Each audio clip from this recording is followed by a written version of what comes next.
Good afternoon to all the great gurus here and my dear learned colleagues.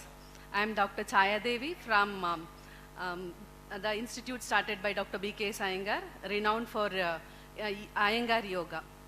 So today I have the privilege of presenting the profile of Dr. Charan Singh ji.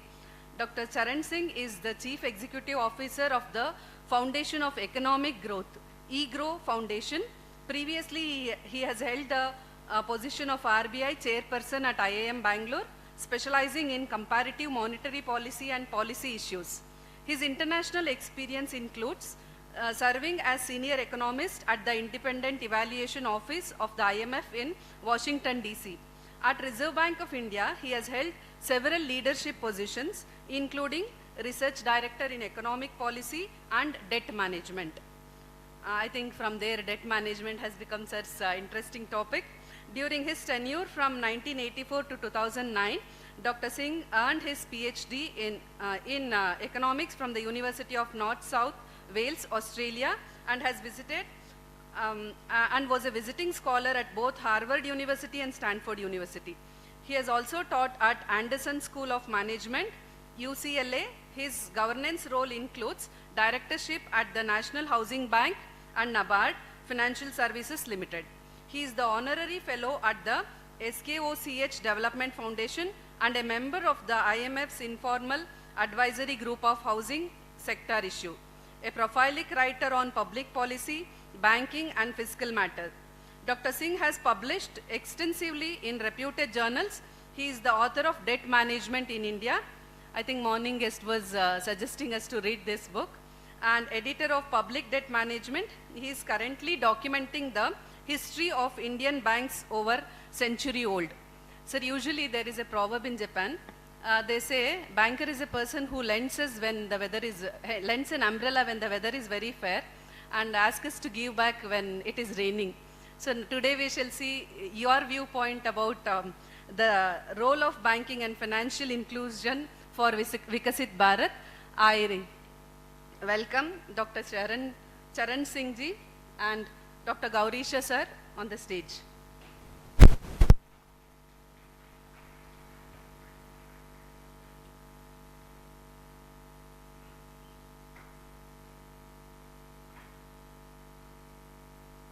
I request Dharani ma'am and Jaiprabhakar sir to give the bouquet.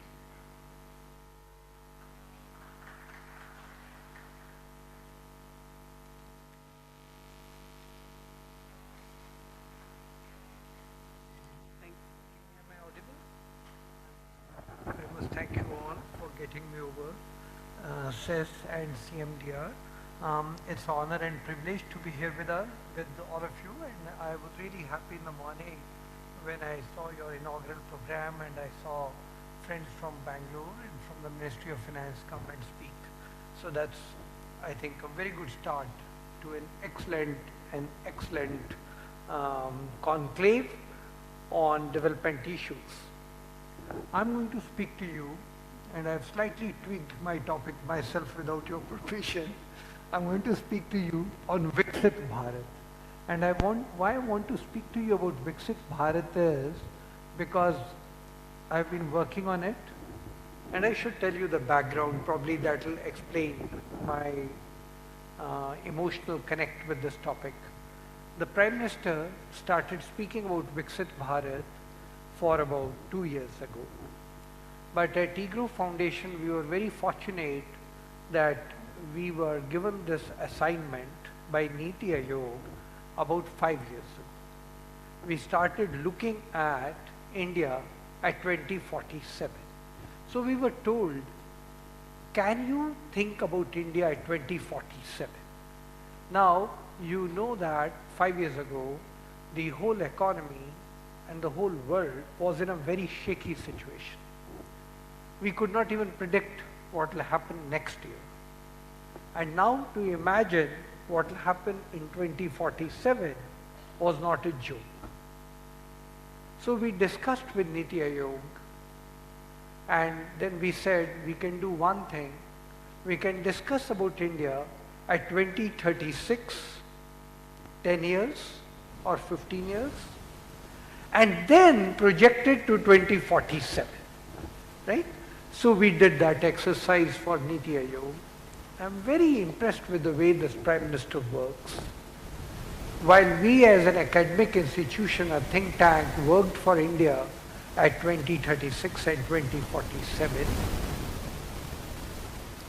he just did not leave it at that. He asked the bureaucrats at the secretary level and Government of India committee to also think about India at 2047.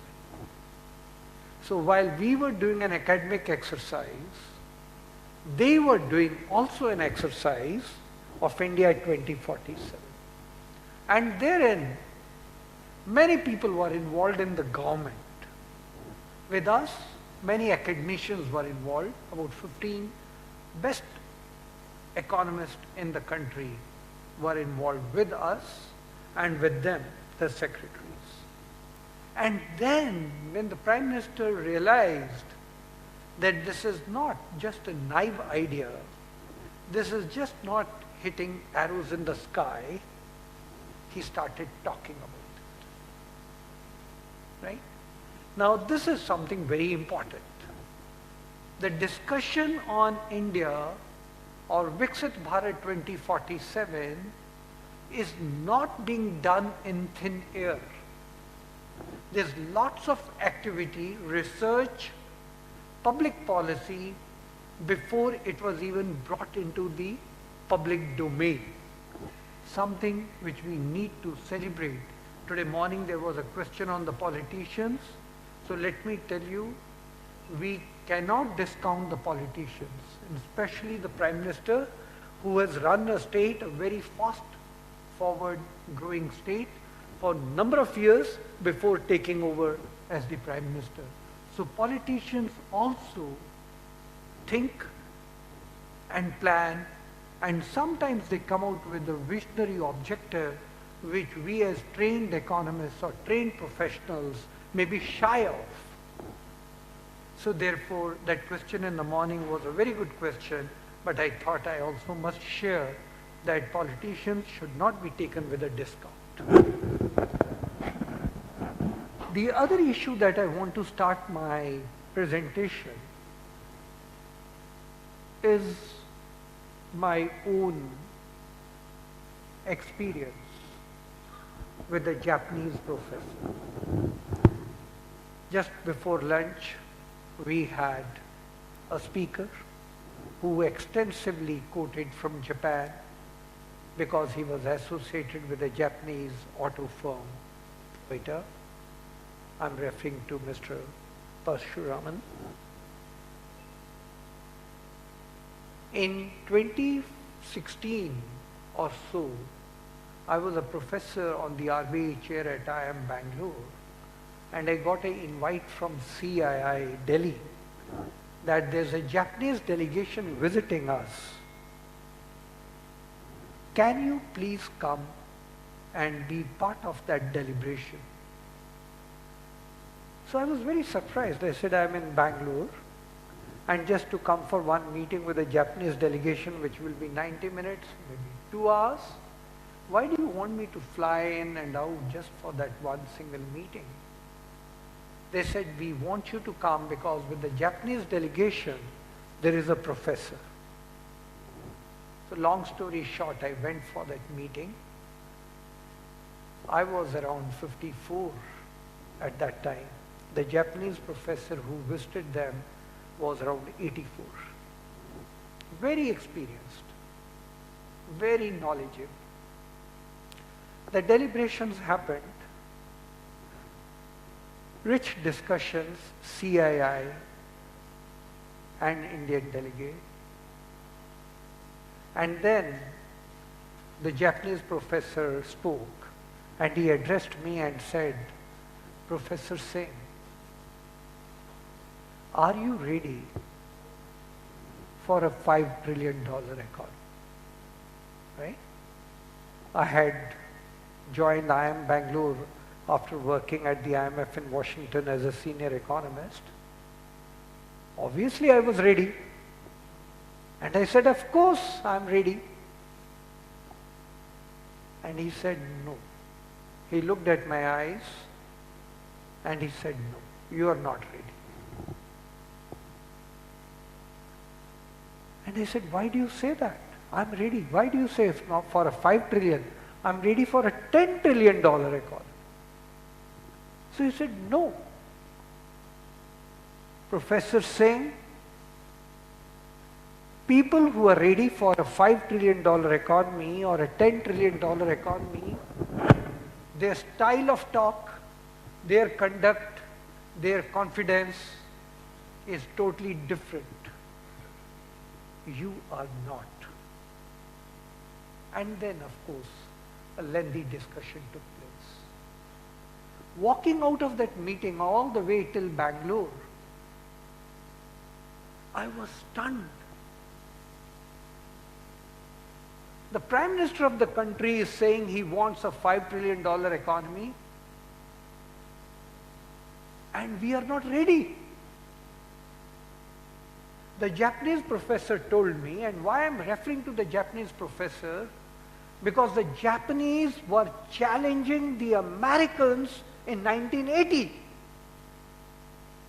As students of public policy and economics, you would know of the lost decade Japan had, and the next lost decade Japan had, and the next lost decade Japan had. And to know those lost decades, you would probably Google and see Louvre Accord, where when Japanese were challenging the Americans to be almost as big an economy, the Americans went to the Europeans to say, save us. We are not in a position to handle this. So they signed accord after accord. And look up the Louvre Accord.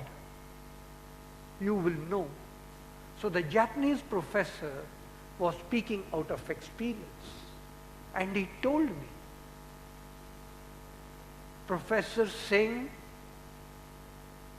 Indian economy will become $5 trillion economy first in the minds of the professors.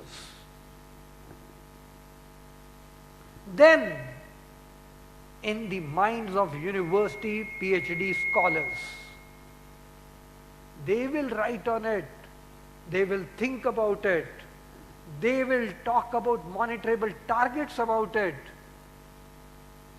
It will become a debate, it will be a newspaper item.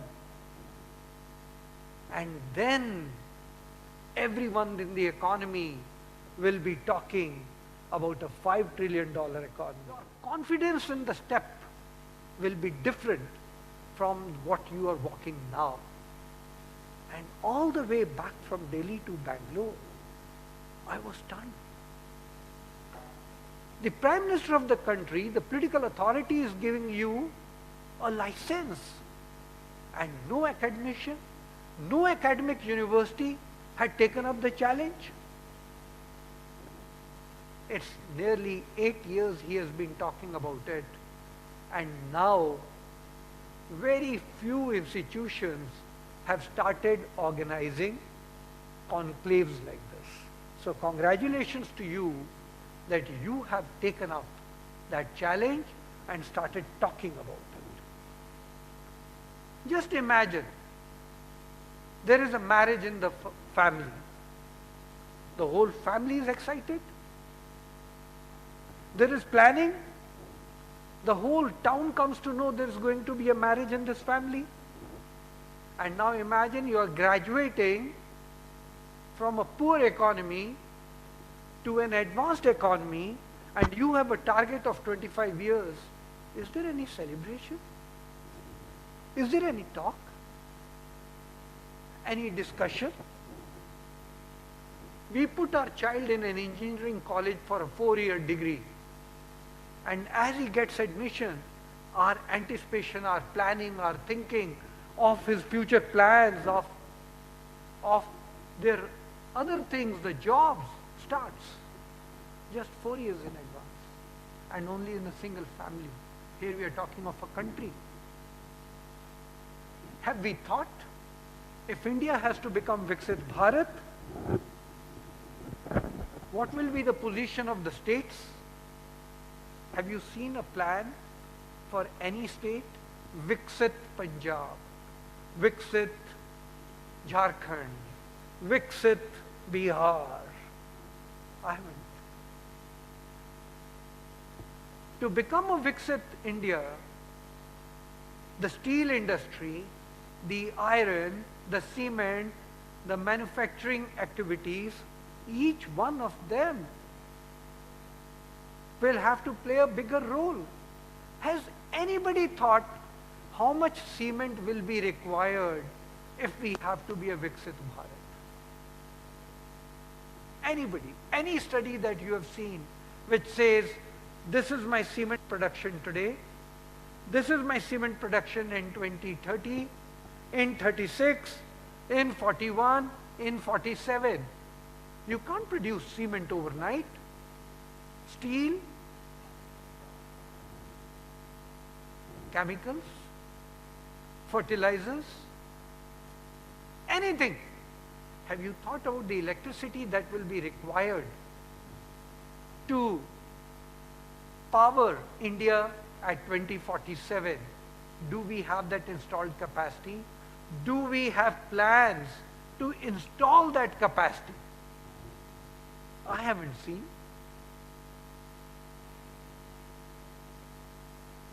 Who will fund India when you will be a developed country? Who will fund India? Banking? Have you seen any bank plan for next 20 years? Any bank? Has State Bank of India, the biggest bank in the country, come out with its plan? State Bank of India, 36, 41, 47. NBFCs, private banks, anybody? No. And we are talking of a great, great leap. And I'm going to show you some data in this. Finally, before I start my prepared PowerPoint, I want to tell you the story that I had to face, and it's a great morale in it. My lunch with Richard Cooper. I was, at that time, around 43 years. Richard Cooper, at that time, was around 80 years. Professor Richard Cooper was the advisor to President Nixon. All of you will not know who's Nixon, but you can Google and see President Nixon was President of America long, long, long time. And Professor Richard Cooper was professor, advisor, professor at Harvard, and advisor to President Nixon. I was doing my postdoctorate studies at Harvard. I'm narrating to the story of September 2003. When he came to know that I work in the Reserve Bank of India, and I was already a GM over there, he invited me for a sumptuous lunch. And I say sumptuous lunch because it was at the Harvard Club, out of this world, fantastic place. And over lunch, as we sat for lunch, please remember, September 2003. As we sat for lunch, Professor Cooper asked me, so, Dr. Charan, why do Americans respect Indians?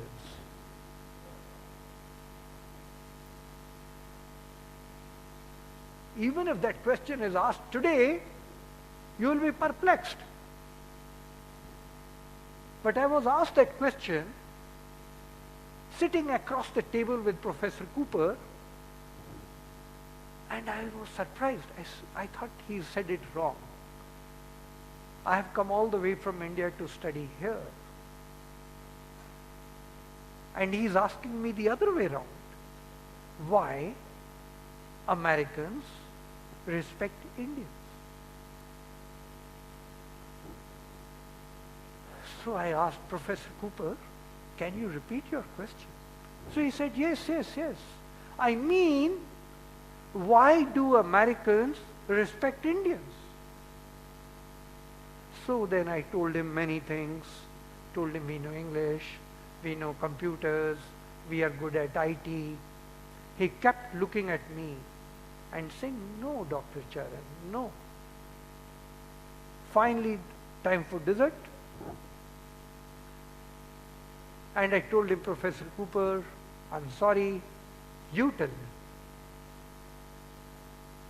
And he told me it was Pokhran. One Pokhran, we had the CIA on you, we had the satellites on you, we were watching every step of yours. How could you do Pokhran? How could you do Pokhran? Right? What is Pokhran? Pokhran is simply a test of your courage. You will know sanctions will come. You knew people are spying on you. You knew that it's an impossible task. But you had the courage to do it. The world respects courage. You respect a tiger because tiger has courage. The world respects courage. And it was strategy. Despite the CIA sitting on your head, it was the strategy. You had the courage, you had the conviction, you had an objective, and you achieved it. That's exactly what the world respects. Now, we are where we are. But we have the courage to think big. And that's my PowerPoint about. And while navigating through it, I'll share many more thoughts with you. Here is India. As you can see, the pre-colonial era. What was the pre-colonial era? The richest country on the planet. Richest country. Today, America accounts for 25% of world GDP. India accounted for 33% of world GDP. America became a powerful country in World War. It became the largest economy equivalent to the UK, the British economy, which they had the Commonwealth, from around 1900. But the British were not conceding, so world wars happened, and after the Second World War, America took over as the biggest economy in the world, about 75 years ago. India was the largest economy, accounting for 33% of world GDP for 1,000 years. Not 75 years, not 100 years. Before that, England, United Kingdom, was the biggest power, highest GDP in the world for about 150 years. America, so far, 75, and you have seen what's happening. China is already nudging it. Japan already challenged it. We are not far behind.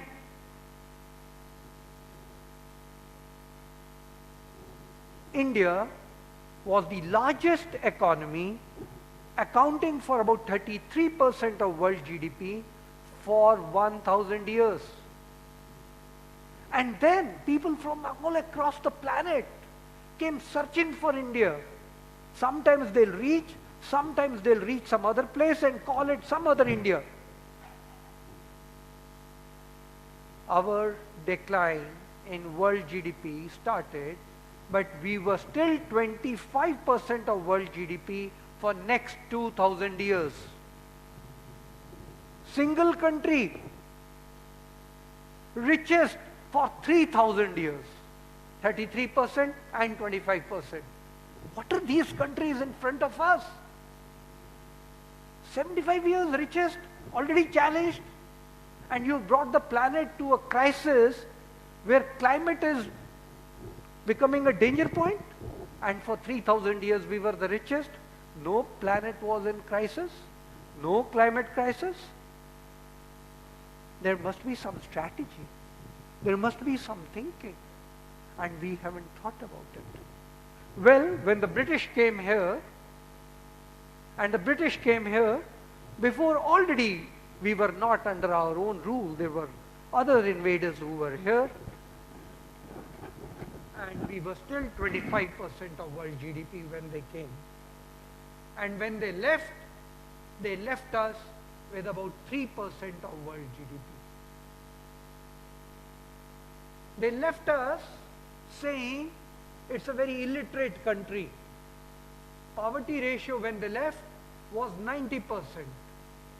Literacy rate when they left was 12%. And just imagine, this is the country which has given the longest epic Ramayana to the world. And the so-called literates haven't written an epic even 1/10 that size. And we didn't give one. Then we gave them Mahabharata. And we are the illiterate country. Just imagine. And we believed it. And we accepted it. Well, the colonial impact, you know, that they had taken away everything. Our status from 25% of world GDP to 2% of world GDP was absolutely pathetic. My own economic theory of India's freedom, which is very different from the theory of freedom which you know, is that when the British had looted us enough and there was nothing more left to loot, and when they had also sucked our blood and bone marrow, and living here for them was more expensive, running the administration, then leaving us, they decided to finally get out. So it has nothing to do with my economic theory of India's independences, the traders that they were, absolutely greedy, and the way they sucked our blood and our wealth. They simply could not live here because there was nothing more to suck.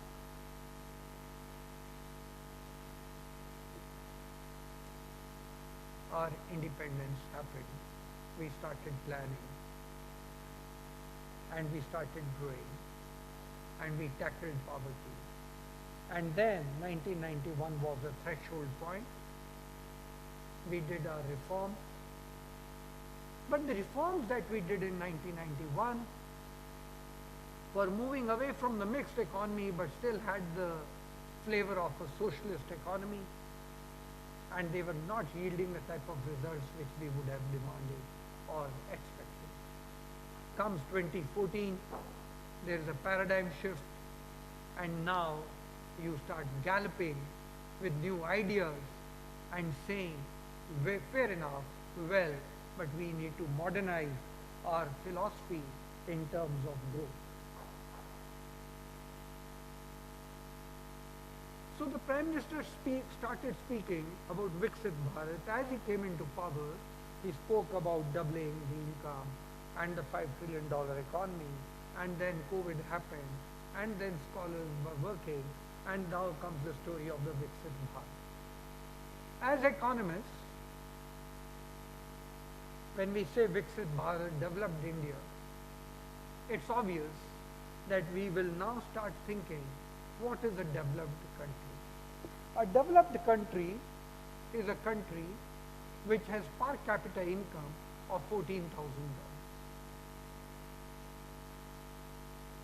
Our per capita income today is around $2,500.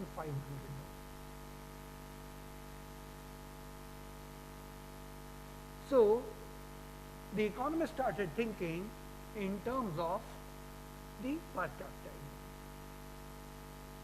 The government did speak about the Panch Pran, In the Panch Prans, the 5 promises, one of it is development of India. Other 4 are more philosophical. The development of India, one of the Panch Prans, now has been translated on February 1 in the official document of the government, the Union Budget. The Viksit Bharat has been explained in the following points. 0 poverty, 100% quality school education, affordable health care and good health care, 100% skilled labor, 70% women in economic activity, and making India food basket of the world. So the Viksit Bharat has been precisely defined by the political authority that when we started talking about developed India, we have in mind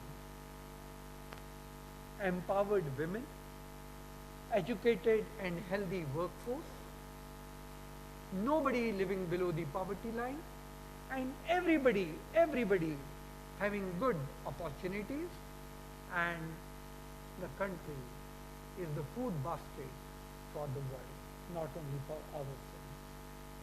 I think this economic definition of Viksit Bharat has not been discussed. I haven't seen anywhere since the budget has been presented, and it's almost 45 days, 50 days. Nobody has discussed. Now the government has given us their thought on what is Viksit. Can we translate these into quantifiable, monitorable parameters which we can then evaluate?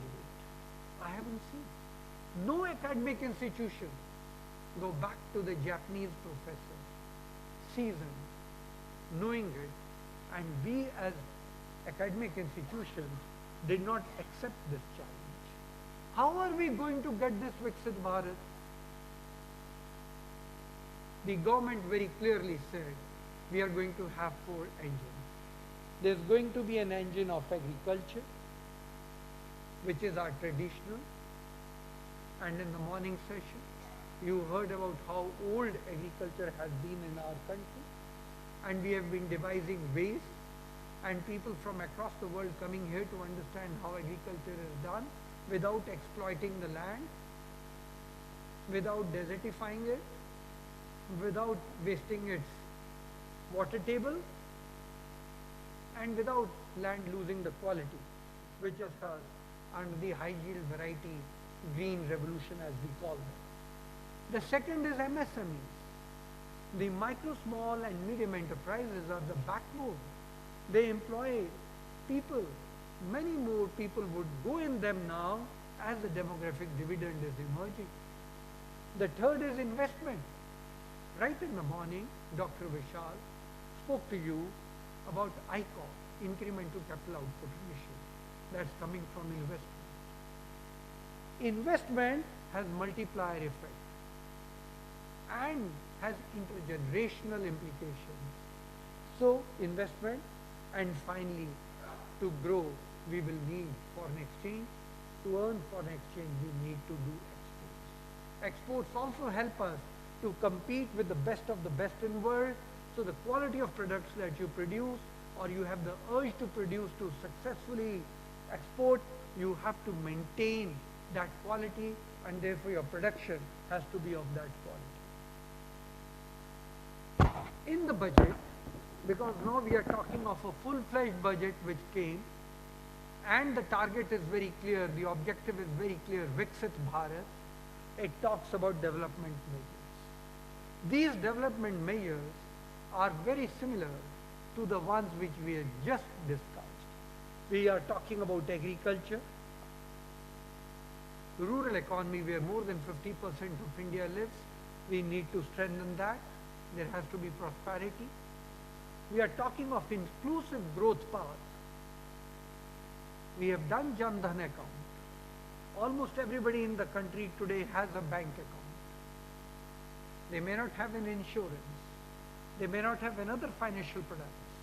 But bank account invariably about 95% of the population has, which is a very good number. So we have to take everyone along, because if MSMEs have to flourish and blossom, anybody and everybody should be able to contribute into growth. Manufacturing has to grow, furthering Make in India. We have to support MSMEs. We have to ensure employment. And let me share one more thing with you. As we grow, become Viksit, we will have to keep in mind growth is contributed by two things. One is labor, you and me. Unhealthy labor will take sick leave. Even if they come to office, they will not be as efficient and productive. So you need healthy labor. Unskilled labor will not be able to do products which will compete with the best in the world. So you need skilled labor. Skilling can be education, skilling can be skills with your own hands to do things. So you need skilled and healthy labor. So therefore, you need employment which is of skilled and healthy labor. To produce, now you need capital. Labor, let me share one story with you. I happened to be in Trivandrum, Center for Development Studies, doing my study. Professor I.S. Gulati was the professor at Center for Development Studies, as well as heading the Planning Commission, the Planning Board of Kerala. The story is of 1988. He told me, Charan, you are from the Reserve Bank. I have been promised 1 lakh hands. 1 lakh hands. Voluntary, free, for developing Kerala. What can we do? So we brainstormed for many days and we reached a conclusion. Just with hands, we cannot do anything. We need spades. We need buses to bring people from one place to another. We will need other instruments. So we will need capital. To grow, to enhance output, you need labor and you need capital. That capital has to come from investing. And you have to invest in not only people, skills and health, even in the economy. And you have to invest in creativity, innovation, patents, ensuring energy supplies. As I have just mentioned, to have Viksit Bharat, you will need so much more electricity. Where will it come from? Solar, wind power, hydro, coal, nuclear, any planning? You need to have exports. I've already discussed that. And you need to nurture, ensure patents and nurture innovation. These are the development measures that you will need to do. So in the budget, the government announced, and I'm going to go fast on this because you know it, and if you even don't know, you can Google and get it anywhere, but I have many more things to share with you. So the government is thinking in terms of what to do with more income equality and reducing poverty. For quality education, thinking about various schools and thinking of excellence centers and using AI.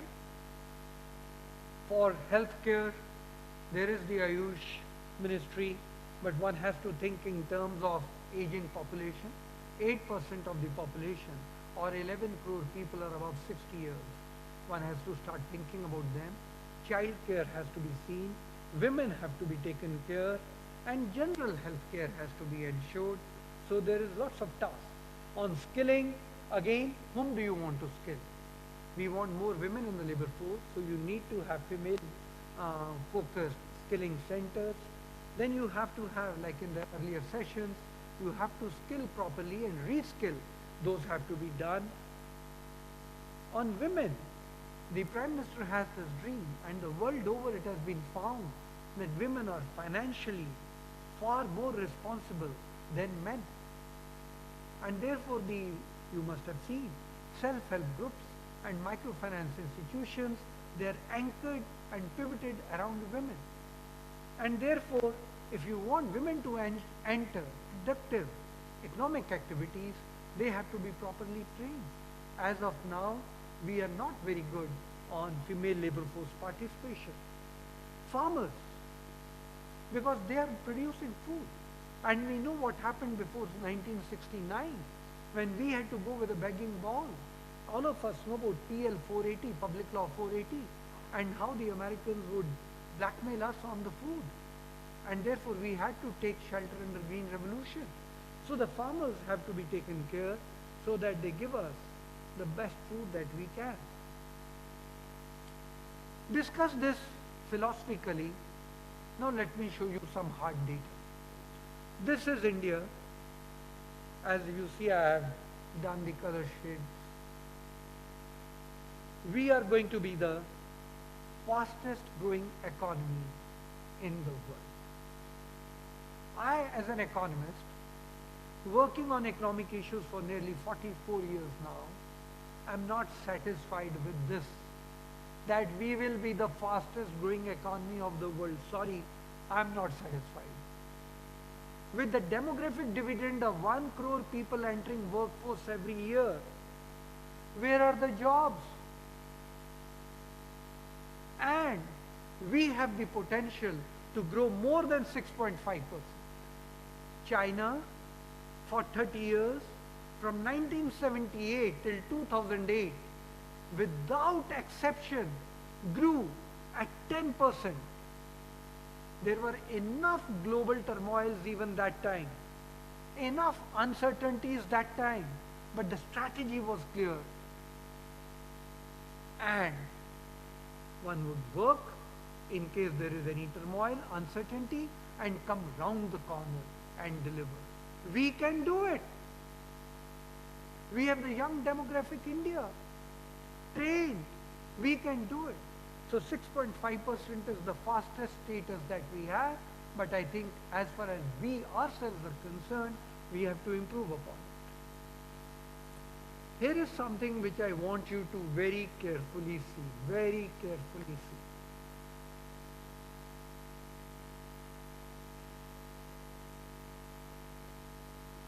I have done plotting of 4 countries.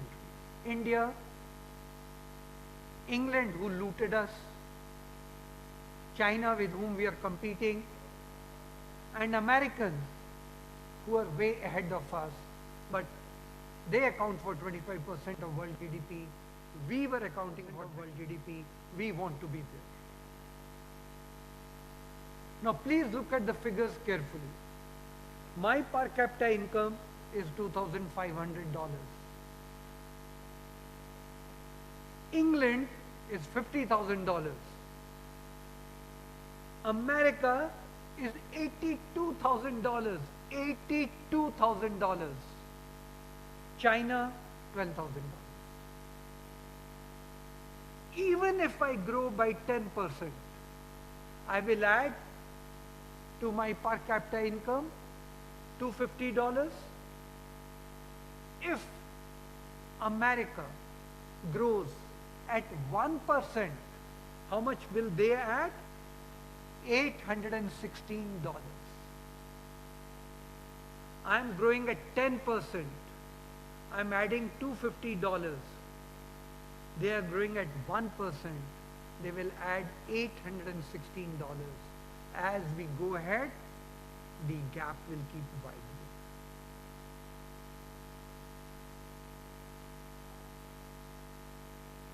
Therefore, very important to be modest.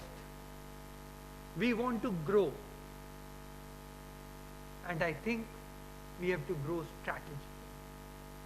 We have to plan strategically. Only then will we be able to narrow the gap.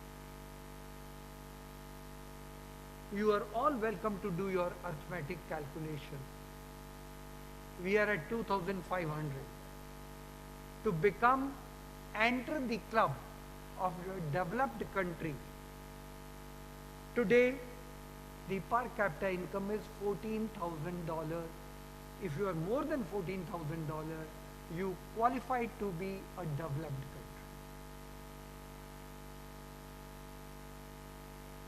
By 2047, that 14,000 will probably move to 17,000. Now you can do the arithmetic calculation yourself. At what rate should we grow to just enter the club? But if you are going to go at 6% or 6.5%, as you see here, India, and China is going to grow at 4.1%, and their per capita income is $12,000. On $12,000 you grow at 4%. On 2,500 you grow at 6%. You will not narrow the gap easily, right? So one has to be very, very clear as to what we mean by Viksit Bharat and how do we go. This is per capita income of many more countries that I have plotted for you, and therefore once again you have to realize we are at this point on per capita income yardstick.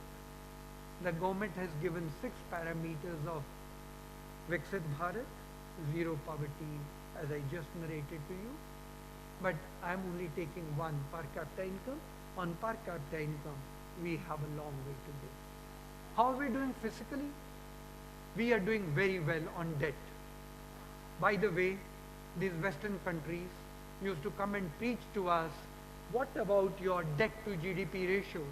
It should not be more than 60%, they would come and tell us. And now, after the global financial crisis, and especially after the COVID, look at their parameters. It's easy to preach a poor man, but very difficult to practice.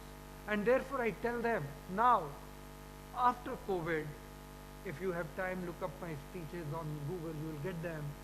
They have to learn from us how we handled COVID and are still the fastest growing country, and we have not distorted our fiscal parameters. Have a look at their fiscal parameters. The golden rule is 60% of GDP, and now they are all above 100%. Whereas we are far more balanced. This is the deficit ratio. We have never hidden facts. We are a developing country. We have urge and desire to grow. We are spending money more than we can earn. When you are poor, how much can you tax your people? We have been borrowing, we agree. But we were told 3% is the golden rule. Where is the 3% for them now? Look, is anybody having 3%? Americans themselves have around 6%. After COVID, everything changed. And when we were fighting our battles, we were teased. Well, we are doing so well because of solid policies. That's why I say we have the capacity. We have the capability. We have the strength. We need to now bring in strategy. We will grow above 10%. We can do it. We can't let the opportunity go waste. On the external sector, the golden rule is 2.5% of GDP. We are well within that range. We are not an oil-rich country. We are not a mineral-rich country. We are a normal country which has all types of products for exports and all types of requirements for imports. So, given that 2.5% is a global yardstick, we are very much within that. When it comes to inflation, fascinating story here. I'll not be able to narrate the story in total today because of time. Let me just give you a bird's eye view. Because our policies were so well designed, executed, and implemented, our inflation, and you can see the trend, is well within the range. These Americans and the Europeans and the British, while they were taking care of the global policy, And during COVID, teasing us, they were saying you will have roads full of dead people. You do not have the money for giving medicines to them. And we did it. And none of the roads had dead bodies there because we laser beamed our support, medical and financial. These guys were very profligate, throwing money. Anybody who has studied economics will tell you when you pump in money, inflation will result. That's exactly what happened. Their 30-year average is 2%. Their inflation rose to 9 and 10%.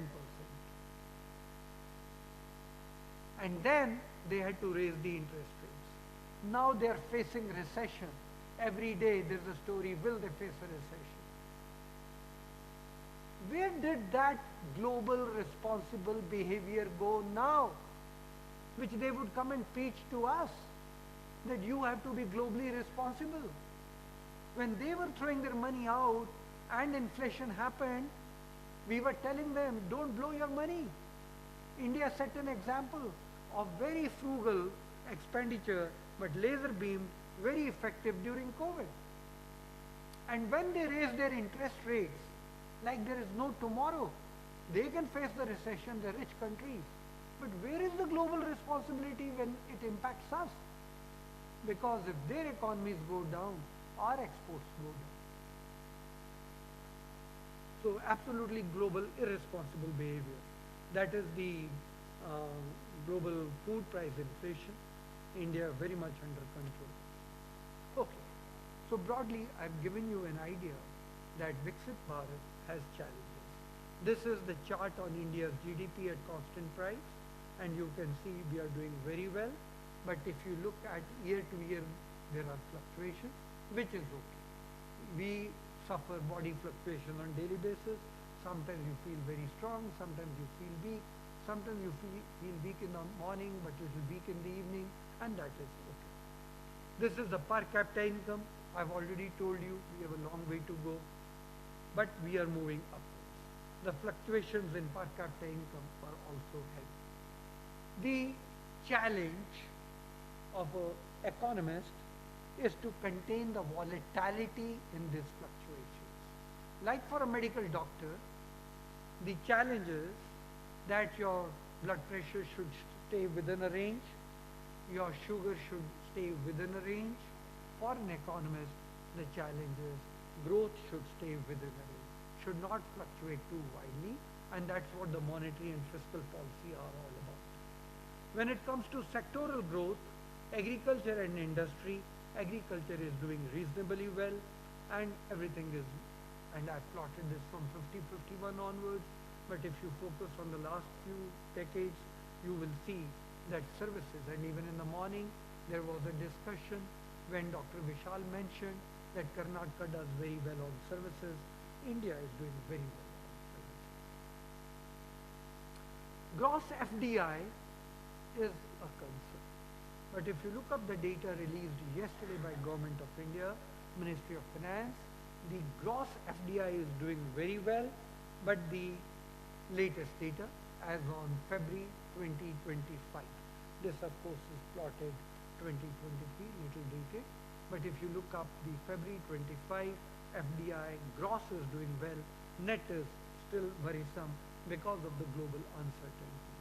The current account deficit I've already told you, we are under 2.5. We had an aberration here in some years. Sorry, I think something went wrong. I'll take a minute, they'll correct it for me, I suppose. Yeah, thank you. Okay. There is a depreciation in the Indian rupee. As an economist, I think that should depreciate and it should cross 100 because a depreciated value gives me an edge in exports. I'm not shy of a depreciated rupee. We are already at 100 to a pound. Nothing wrong if we go 100 to a dollar. By the way, the Chinese use the depreciated currency and they artificially kept it at a very low rate to compete globally and make a global edge in the markets, export markets. But if you want to look at the recent episode, I must mention We are not the only country which suffered depreciation. American economy has created lots of uncertainty in the world. Many currencies have depreciated. To that extent, it goes to the credit of the policymakers in India that Indian currency has not depreciated by that much. I'm now entering the last phase of my presentation. I want to show you, and this probably would sound a little repetitive for some of you, that we have fantastic human resources. But these fantastic human resources need to be engaged. If you don't engage them, they will indulge into negative activities. Be it in the central India, where they take to moist activities, or in North India, where they take to drugs. You have to ensure proper engagement, hands and mind engaged, only then you will find they will contribute into economic growth, otherwise there will be negative economic growth. We are doing very well on demographics. If you look at the age profile, till 2047, 2050, we will do well. Then the aging starts, and then we start looking downwards. As you can see, between 2030 and 2050, the working age population, I do not know if that working age definition can change from 59 to 69, very much possible. But that turning point is coming around 46, 47. You can see the same in the last three columns. Population above 60 years. Population, 20% of the Indian population below 60 years is a big number, a worrisome number. We have to give them pension, medical facilities and all that. So we have this limited window of demographic dividend. Within this limited window, we need to maximize. Great country, lots of diversity in density of population, different states, still doing well and peaceful existence. Literacy levels improved from 51 onwards. Substantive changes in literacy levels. Infant mortality has also improved. Some parts in the country are very, very good on health. Kerala is one example. There are other parts in the country which are lagging behind. UP is the worst case which needs to be corrected on infant mortality. Lots of scope for development up there. Drinking water and other facilities are improving, but it's unbelievable that even today every house doesn't have the provision of fresh drinking water. Poverty, this is the figures for 11-12, latest research, and that good research has come from the IMF by some Indian scholars, show poverty levels are coming down. The worst poverty is behind us now. About 5 to 6% of the people are in that typical poverty, but otherwise on poverty, we have taken care, food is being given to almost everybody free of cost. Different languages, different cultures, but market is one. I travel across the country very extensively. I see no difference in advertisements and consumption patterns. So I feel very good that in a single country, continent size, but the market is the same. I think ours is the most unique country, which has so many languages, which are so different from each other. Still we are, it's a continent. If you look at, and this again is a very unique country that we have, where we believe in diversity, and we have all sort of religions here, and we happily accommodate them and celebrate each other's festivals and have fun all the year round. If you look state-wise, where the dominance is there, I don't think there is any other country which parallels us. The huge size of the country and the diversity and the tolerance, respect for all that we show. I've already mentioned that capital expenditure plays a very big role in intergenerational growth, and here is the data which shows during COVID, we had the courage to encourage capital expenditure. The deficit glide path is on the way. We'll of course not be at 3%, which is the Maastricht Treaty, which those guys who invented it also don't believe in it. But of course, we are cautious of every rupee that is being spent.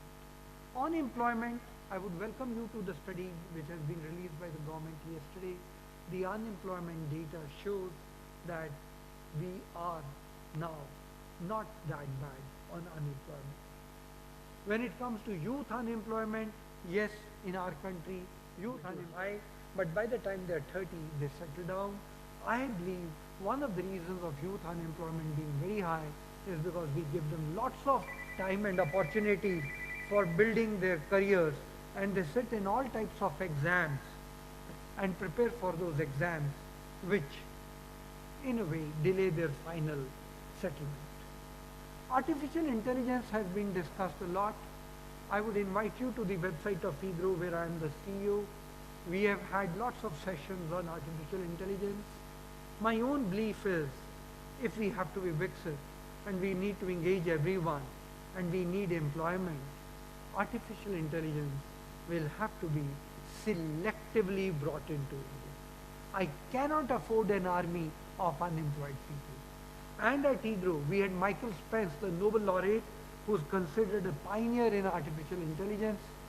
We asked him that question directly, and he said, it's you and your country and your policymakers. How much of artificial intelligence do you want to be brought in? And therefore, I think we have to be prudent in its application. We are the fastest growing economy. This point I've already stressed a number of times, and it's coming because of very good capital formation. Government is contributing into that capital formation in a big way. Inflation has been within the range.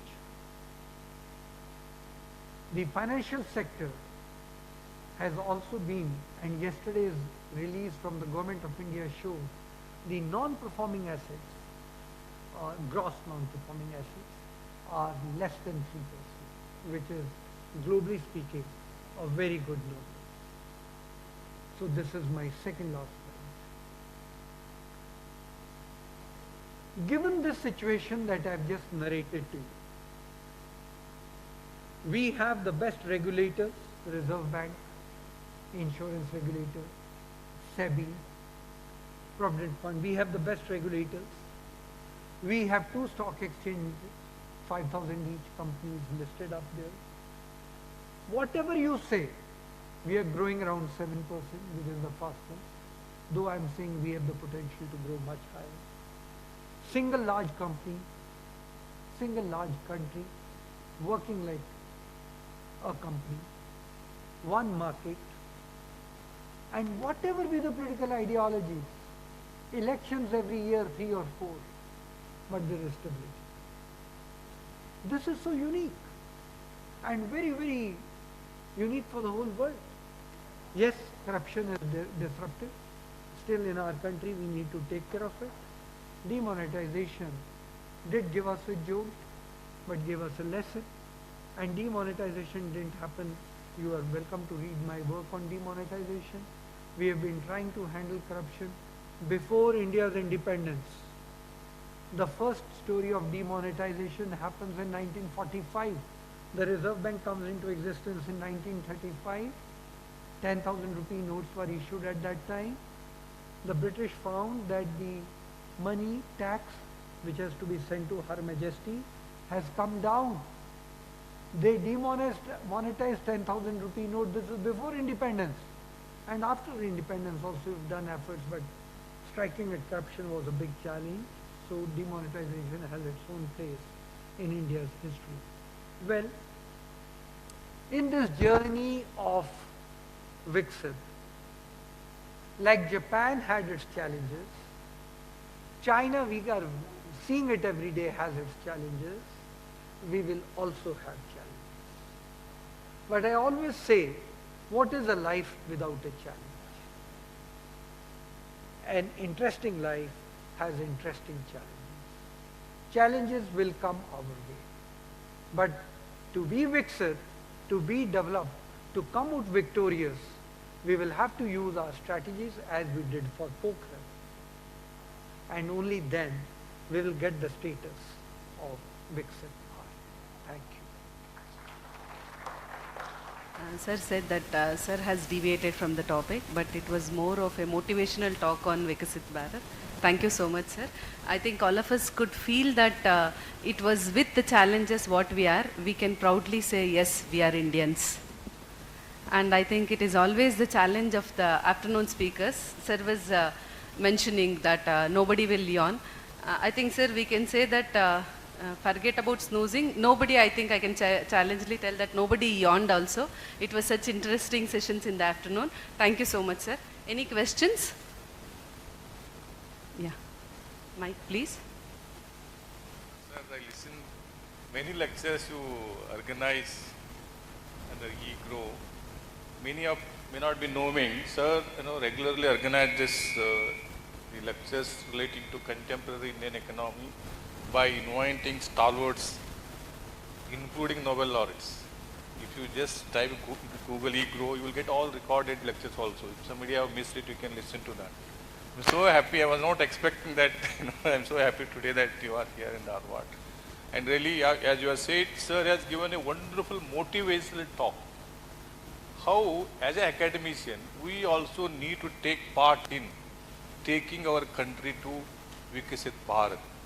It is everybody's responsibility, he has said. This is what we need to define what is nationalism. Nationalism, in my opinion, let us take part in the country's development process by working hard. Thank you very much for giving a wonderful talk. As you have said, to make some arithmetical calculations, just I was thinking myself, you said even double-digit growth may not be enough to reach our per capita income to the $14,000 by 2047. We need to make more. As you mentioned, China experienced double-digit growth of more than 35 years. One of the reasons is huge inflow of FDI. Cumulative FDI of China is, I think, more than $2.5 trillion. You just imagine a country which has FDI of 2.5 trillion, almost near to our GDP. I think we need that kind of big push reforms in this country. I don't know when it will happen. Thank you, sir. Niranjan from Department of Anthropology, Karnataka University, Dharwad. I'm PhD scholar. So I would like to know from you that we have been seeing in news about the decreased private investment in Indian economic sector. What is your take on that of private participation, private investment in Viksit Bharat? Thank you. So myself Karthik from University of Agriculture Science, Dharwad. And my question is, so we are topping in the economy, and we from scarce to we are leading to surplus in food production, but still in hunger index we are in 105th position with 127 countries. What is the reason, sir?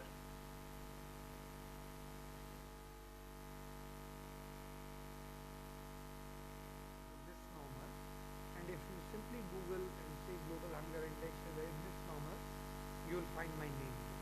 I've written series of articles. The parameters that they use, where is the question of hunger? Which Indian is lying empty stomach these days? You can tell me there is a problem with the nutrition that they have, but that's not what is part of that index. And if you go deep and if you read my other articles on global hunger index, you will see that this global hunger index concept was written by a 26-year-old boy doing PhD, and suddenly these Western policymakers, because they like to show us down all the time, they jumped on it and said, wow, this is fantastic, let's beat India. It's totally wrong. Now, as we are talking, I've submitted a proposal to NITI Aayog and said, I will do the calculation of a hunger index the way it is scientifically designed, where hunger will mean hunger. And then let's see which country comes where. Right? So, but there's so much of literature, and therefore I can say that's a misnomer. I don't agree with that at all. The question which you asked and that is the question I've answered on Doordarshan today morning in my interview, exactly that question, but I'll repeat the answer. You're welcome to see the detailed answer on Doordarshan. So the point is, you and me, if we know that the interest rate is high and it is going to come down sooner or later, will we like to invest in factory or buy a new bus or a truck? No, because we know by tomorrow, day after, interest rate will come down.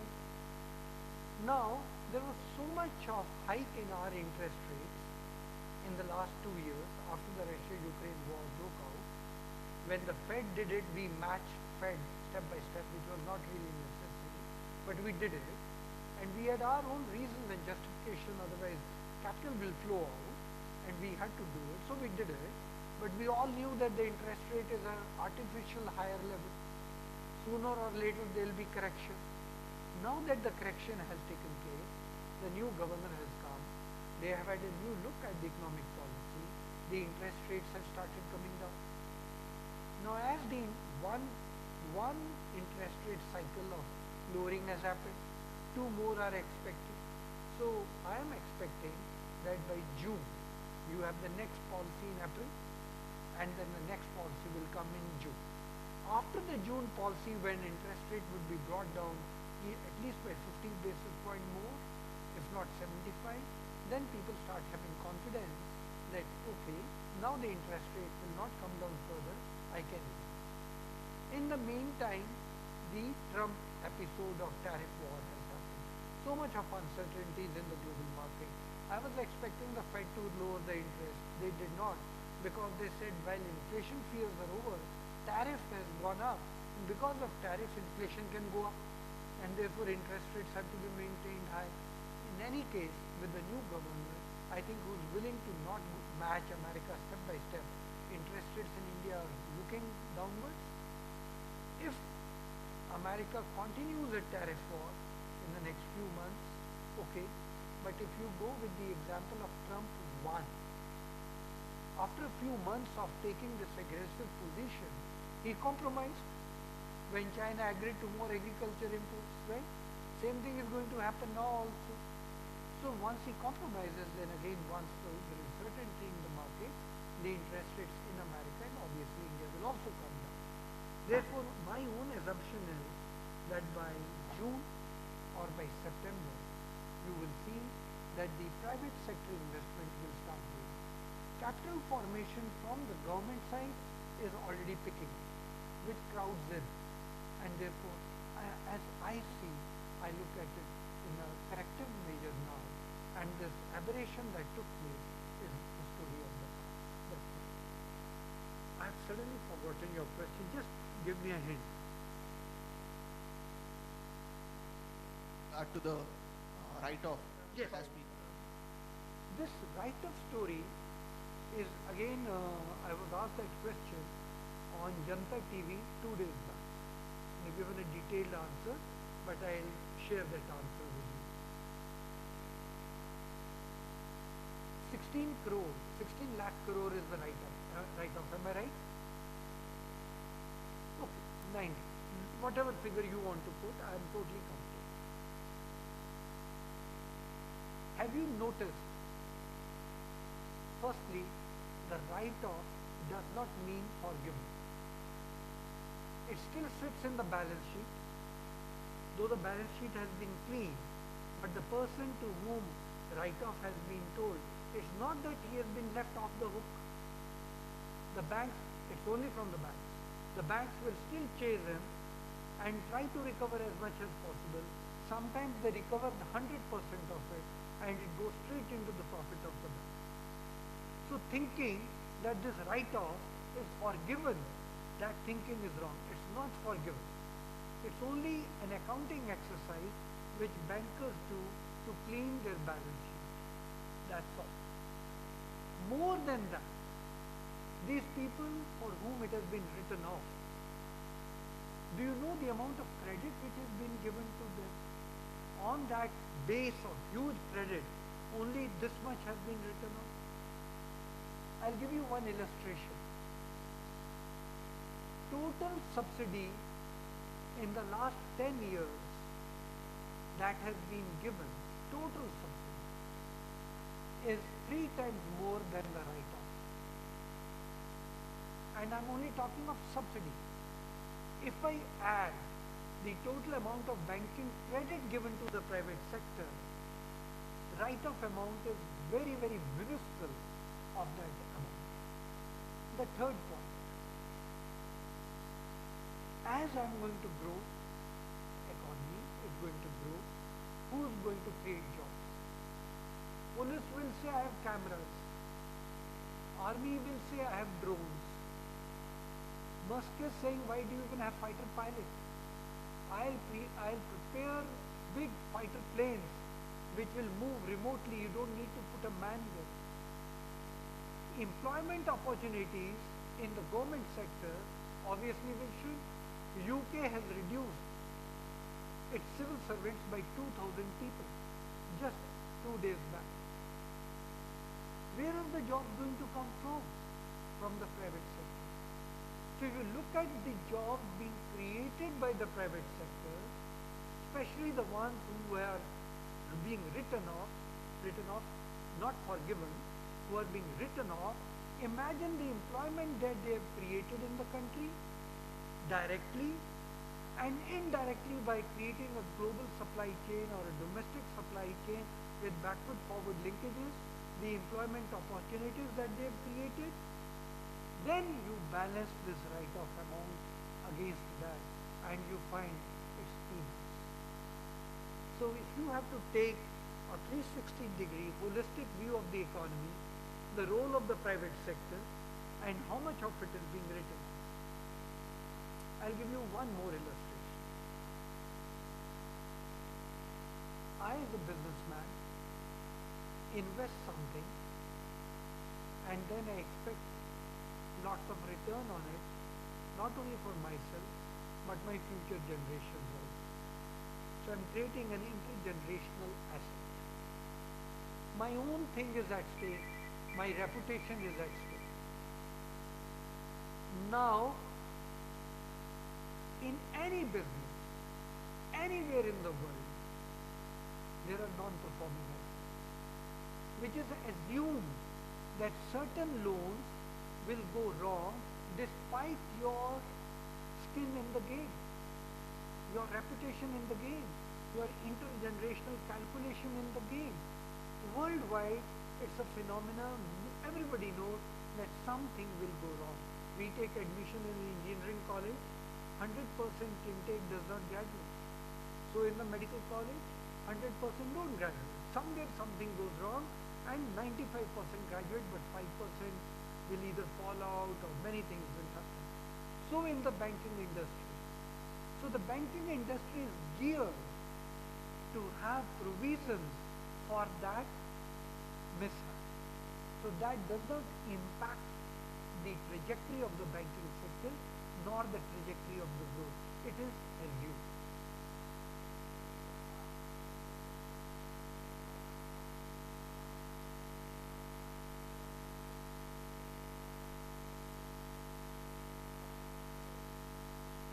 No, that question is faulty. If you look up my research which I have done at IIM Bangalore, there are working papers where I have done, where I have shown that even in the private sector banks, there are very high non-performing assets, even in the private sector banks. But these private sector banks, where do they operate? They operate in creamy places. They'll operate in metropolitans. Where do the public sector banks work? They work in the remotest parts of the country. Whom do the private sector banks go and lend? Creamy layer of people and easy loans. Whom do the public sector banks go and lend? The most difficult, challenging loans on infrastructure. So, the risk which the public sector banks take in extending credit, types of credit and to the types of people and the geographical location is far different from the private sector bank. And that working paper is on the website of IIM Bangalore. You are welcome to see. And this presentation that I am now sharing with you, this aspect, I did with the government of India. And I told them that look, you should fund a research study which shows if I had saddled you in the private sector bank, if I had saddled you with the social responsibilities of opening in the remotest parts, lending for unknown infrastructure projects in unknown areas in Leh and Ladakh, then what would be your profits? Has anybody factored that in? No. I have made an attempt in that working paper to say that these are apples and oranges. Private sector banks operate in a very, very creamy layer. The public sector banks operate in very challenging areas. So therefore, if you try to factor the risks they take and load it onto the balance sheet of private sector banks, you will find public sector banks are far, far more responsible. Don't forget, madam, I must mention, I know you are standing here to close it. I must mention, I've chaired a public sector bank for 5 years. And before that, she mentioned in my bio, I was on the board of National Housing Bank and Nabard Financial Services. Far more responsible.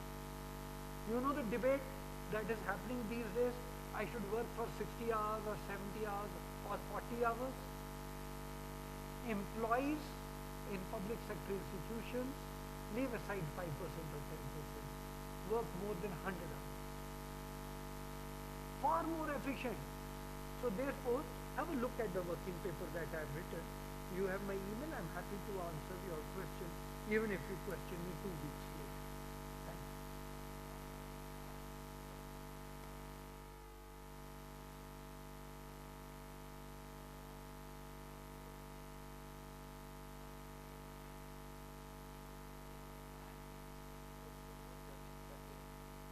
So, when I touched upon this, that I haven't seen State Bank of India as the largest bank. I've not seen State Bank of India at 2047. I've not seen Bank of Baroda at 2047. While the Prime Minister is speaking for the last 2 years, he has the government to work on it. But why is the financial sector not working on it? So in the last year's budget, the government said that they want to come out with a plan of a forward-looking financial sector. Now remember, people like me and you probably also know Narsimham 1 and Narsimham 2. They had come out at the end of 95 and 97 a study on what should be the banking sector. That study, time has come to repeat it. So the government of India in the last budget, not this budget, February 1, but earlier budget, said, I was invited for one of the meetings, so I am aware that they are already working on that plan of a roadmap for the financial sector, something they are thinking about, but not. Now your other question, which I think is more interesting, is the mergers. What the mergers done with an objective of Viksit. So mergers were done with multiple objectives. One of the objectives was building economies of scale, which is very, very important. Knowing that technological developments will be fast and rapid and necessary, the amount of money that would be required to be put into the technology would be massive. So you needed a bank which can really take care of that part. Please remember, despite the merger, SBI and ICICI are amongst the largest banks, but Citibank is still ahead of us. So if we have to take up the global competition, we need to have a size which competes with them. We need to have managers. We need to have managing directors which can think, plan, and execute with strategy that size of a bank that we still don't have. So like you used to go for hunting expeditions earlier to make sure that you are alert and you are capable, the soldiers used to be encouraged. Similarly, I think the government also wanted that if you want to globally integrate into the financial world, you have to have banks which are able to compete with them. Otherwise, as you open up, they will come and buy you or eat you up. So there were multiple objectives of that merger. But I think the most important thing is the mergers have created big banks. And those banks are now profitable. Initially, there was some teething problems, like in any marriage would happen. But now you find that the banks have settled down and they are operating and delivering. So I think the next round of mergers could happen. You and me read it in the newspapers all the time. And if they happen, there's nothing wrong with it. My own feeling is the country needs 4 or 5 big banks of the size of Citibank. So we should be able to take headlong Citibank. In case they come and threaten us, we should just eat them. And then we should have smaller banks which are catering to the local requirements, and then we have cooperative banks and the complete structure. Let's see, the government is already thinking, as I understand from the last budget. Let's see what they come. I request Gaurisha sir to give the concluding remarks. For me, it is very difficult task after listening to Dr. Charan Singh. The enthusiasm what he has, which I had seen during his time in IIM Bangalore, the same enthusiasm and energy even today. I think that's amazing.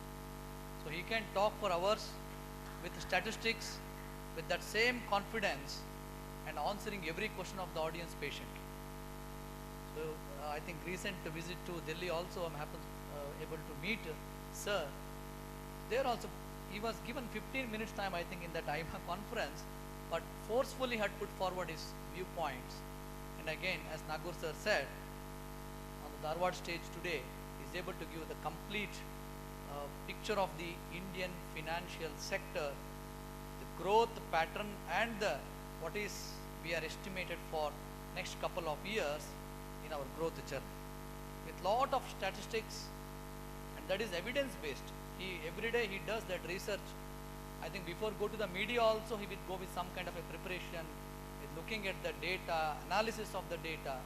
So with an authoritative person on the economic policy, we had seen such few economists in country who contributed to the policy development and also the growth of the nation in many dimensions. And I like the idea of what sir proposed today. Are we confident enough to look at 2047? So 100 years of Indian independence, and we would like to go to the club of developed nation. First thing is very psychological one. Are we confident to say, yes, we will reach there? I think from the banking sector, he has given the example that whether the banks are ready, whether they have plan. I think every sector, including the education sector, I think whether we really aspiring in terms of our work, not just the whatever that we are talking, speaking, really are we ready with our plans to reach that particular goal? So country's goal comes from the community effect, because all of us, if we plan it, I think then only it is possible. So otherwise there is no country without the people. Second one is the courage. So I think both these C's will go together, the confidence and the courage. I think that's very much required. So already we know that we have that capacity and capabilities. Another C, what sir talked about, 3 C's. Interestingly, I think we are all observing how the Indian economy is moving. When 2008 recession, when I think that time even I was just took the profession, lot of imbalances in our economic exchequers and things were happening, and many IT people used to lose the jobs and lot of ups and downs in the economy. But still, I think 4 years we had a very tough time. But still, I think we have not faced the great difficulties as West faced it, Europe and USA. So what is that Indian economy, something which is very rooted into the Indianness and very unique to India. I think that is the very interesting thing, and you will not find it anywhere. So I think some of the statistics says earlier, now it is actually the different statistics altogether by promotion of lot of things from the banks and financial sector. Indian savings is very huge, but investment is not to the great percentage. We are the great savers. Many look when compared to the many of the Western countries, our savings, and that too unaccountable savings, is very great. So that's the reason families are able to sustain with the all difficult times. So I was used to quote my mother example. I think she is the greatest planner. So Professor M.K. Sridhar, as a part of ICSR study, made her as a case study in his report. So what a fantastic financial plan with 20,000, 30,000 salary. So planning for 20 years, savings and putting money, including Dharmasthala, Pundi to the children education to then what is next. So fantastically planned. She had a diary, even today she has the diary with her.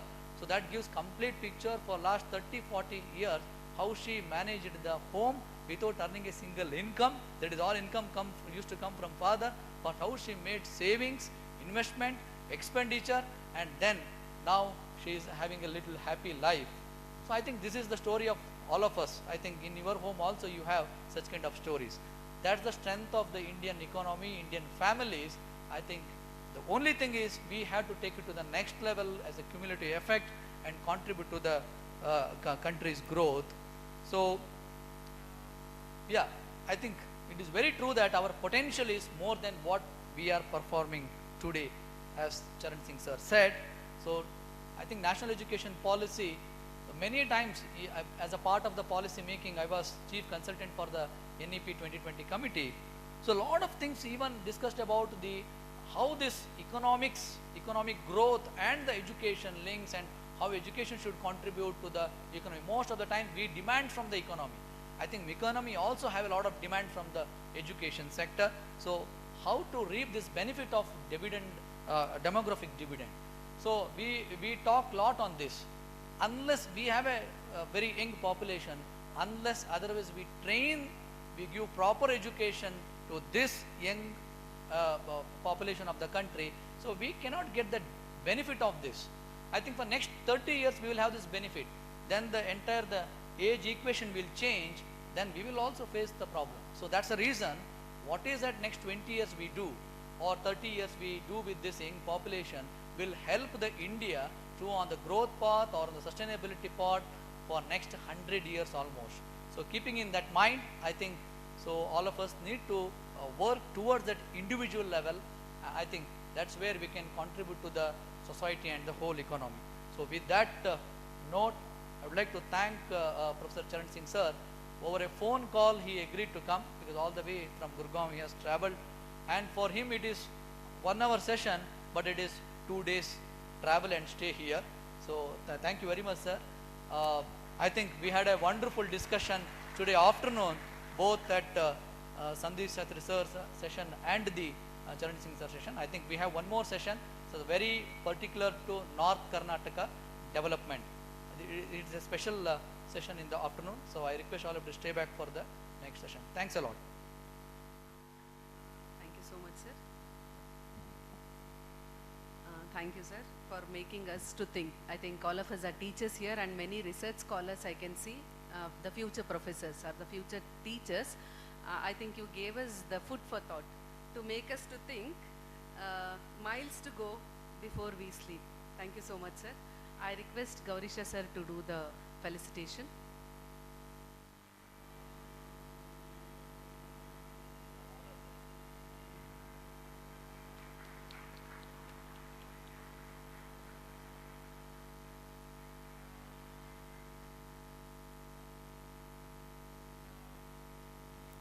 The young minds.